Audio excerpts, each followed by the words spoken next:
పెళ్ళాలు లేచిపోతే ఎంత బాధగా ఉంటుందో చూడు. బాధ పక్కన పెట్టు, ఇజ్జత్ పోతుంది. అంత లేదు చూడు.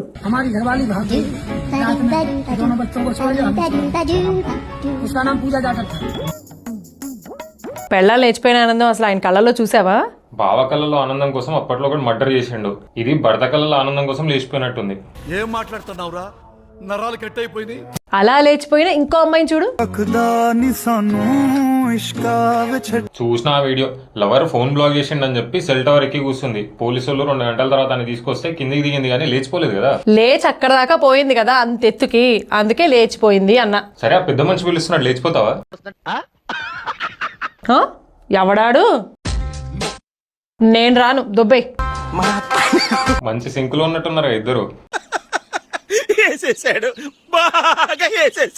సింక బొంక మూతి పళ్ళు రాళ్ళు కొడతాం ముసలోడిని. సరే గానీ ఇంకా కొన్ని లేచిపోయిన వార్తలు మిగిలినాయి చూడు.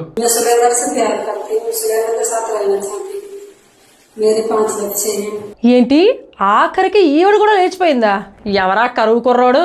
నీ గెస్ కరెక్టే, కుర్రాడే. 5 పిల్లలకు స్లీపింగ్ పిల్స్ వేసి రూమ్ లో వేసి లాక్ వేసి ఆమె ఏజ్ లో సగం ఉన్న పోరంతో లేచిపోయిందంట.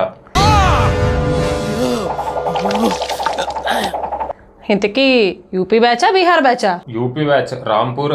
యూపీ బాంధవ్లో అయితే ఇంకో న్యూస్ కూడా విన్నాను. పెళ్లి వీడియోలు తీసిన ఫోటోగ్రాఫర్తో నెల రోజుల తర్వాత డాక్టర్ని వదిలేసి ఆ ఫోటోగ్రాఫర్తోనే లేచిపోయిందట. ఫోకస్ బాగా పెట్టినట్టున్నాడు ఫోటోగ్రాఫర్. ఫోకస్ బాగా పెట్టినట్టున్నాడు ఫోటోగ్రాఫర్.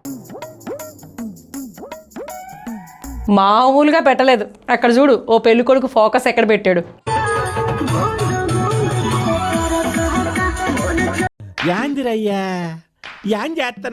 వీడి పెళ్ళాం కూడా రేపు ఎల్లుండో జంప్ అనుకుంటా. డౌటా? యూపీలోనే ఇంకో పెళ్లిలో చికెన్ బిర్యానీలో లెగ్ పీస్ వేయలేదని ఎట్లా కొట్టుకున్నారు చూడు. ఒరే, ఒక చైర్ కాస్ట్ తో ఒక ఫ్యామిలీ ప్యాక్ చికెన్ బిర్యానీ వస్తుందిరా బుర్ర తక్కువ జఫర్లారా. ఇంత చిన్న లాజిక్ ఎలా మిస్ అయ్యారు మీరు? అట్లా బుర్ర లేని వాళ్ళే ఆవేశపడి పెళ్లి చేసుకుంటారు, తర్వాత విడాకుల కోసం తిరిగి అలసిపోతారు. కరెక్ట్, ఇది కరెక్ట్ గా చెప్పావయ్యా. విడాకుల తర్వాత కూడా ఒకడు 9 కిలోమీటర్లు పొర్లు దండాలు పెట్టి అలసిపోతున్నాడు చూడు.